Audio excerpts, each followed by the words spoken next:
Okay, this is a short video explaining British education policy. Now, it sounds a bit weird, but it's quite a useful background which helps when we're looking at the two pressure groups that we've decided to look at. So it is important. It is a useful one, and I'll keep it really brief. I don't want to talk for ages about this. So what we'll do is just go through a couple of policies, and then when you go through the pressure groups stuff, especially the New Schools Network, hopefully it will make a bit of sense as to why they are doing what they're doing. But what we start is with the Second World War, around the Second World War, and you get a change in approach to British education because before it wasn't deemed particularly well, maybe not necessarily successful, but it wasn't deemed that British education was useful for all. And especially during the Second World War, this idea of war socialism really came into the fore, and you get things like house building and education policy is a really key area because actually there's a way of saying, well, how do we help everyone? And that came about through um, the Butler Education Act. Now, the Butler Education Act looked to create three ways and really make the most of a person's skills. And so what you're looking at is this what became known as a tripartite system. Now, in theory, there were going to be three types of schools. Now, I say in theory because it didn't really work out like this. But in theory, there were going to be three types of schools. So we'll start with grammar schools down here first of all. Now, grammar schools are really interesting because um, they're allowed to have an entrance exam. So some of you may have been to grammar schools, know someone who went to a grammar school. There are schools that used to be grammar schools, so it's still called something grammar school, but are fee paying. Now have the word grammar in their title, but they're not a proper grammar school.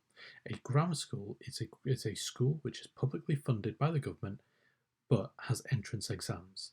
Now, so the idea was that if you were academically minded, if you would go to a grammar school. So if you went to a grammar school, you'd be thinking of career in law, in education. Um, you were academically focused.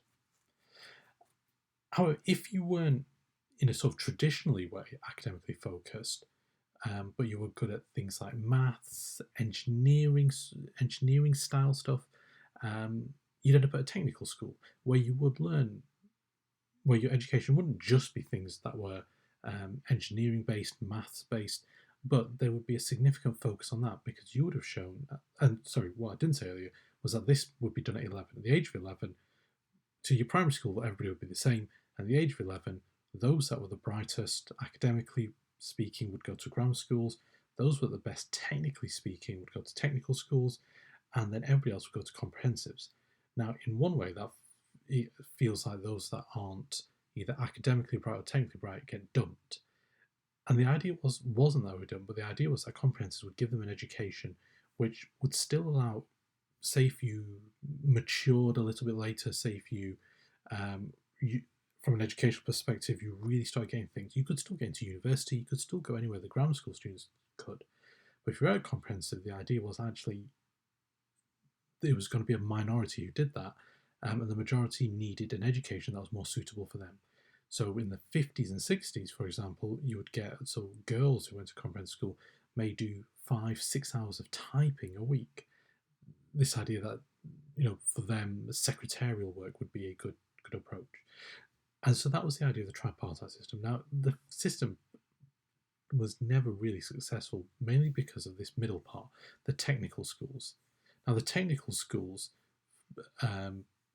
were never really built. You didn't see huge numbers of them. In theory, you should have had a grammar school, a technical school, and at least one, maybe more comprehensives in a specific small area, and it just didn't happen. Now, there are lots of criticisms about sort of grammar schools, but this isn't really the place for that. But what it did, the comprehensive system here, was create a system where it was all run through local authorities, so local councils. So local councils would give schools the money, and they would tell them what to spend it on. Now, for some people, when we're getting into the 90s, 2000s, actually, that's not the right way to do things. Why is a council telling a school how to do something when in fact is that school should be deciding it makes sense for us to spend our money here?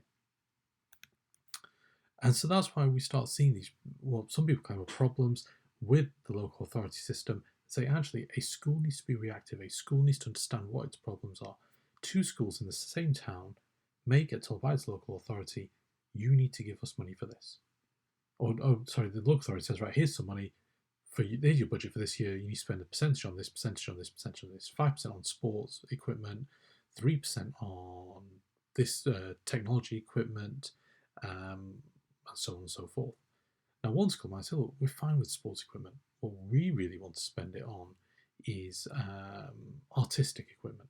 Or someone else might say, look, what we really need to spend it on is a new building.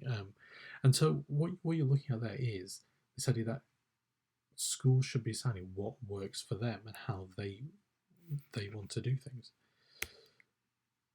But also, it's some people say, actually, the way we want to teach is different to how other people want to teach.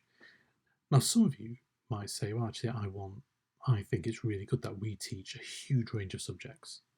And actually, at schools, we should teach more things. We should teach archaeology. We should teach anthropology. We should teach classics. We should teach electronics.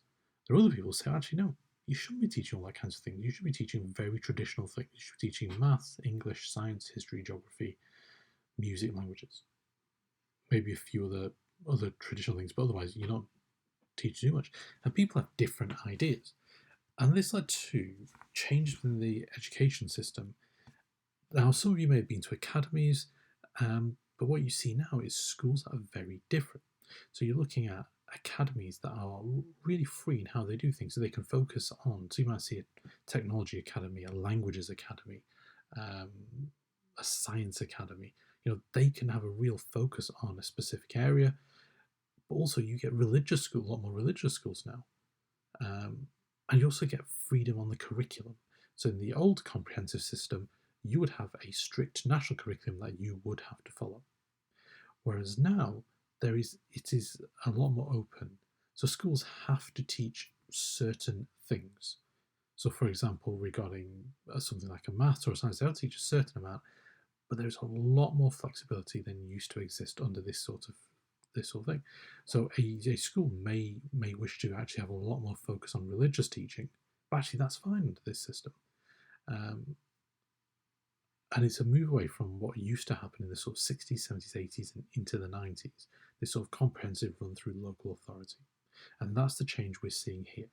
So that's a really short explanation of the education system of the last 50 years. It's incredibly short, but hopefully that will help when you're watching a couple of the other videos on pressure groups.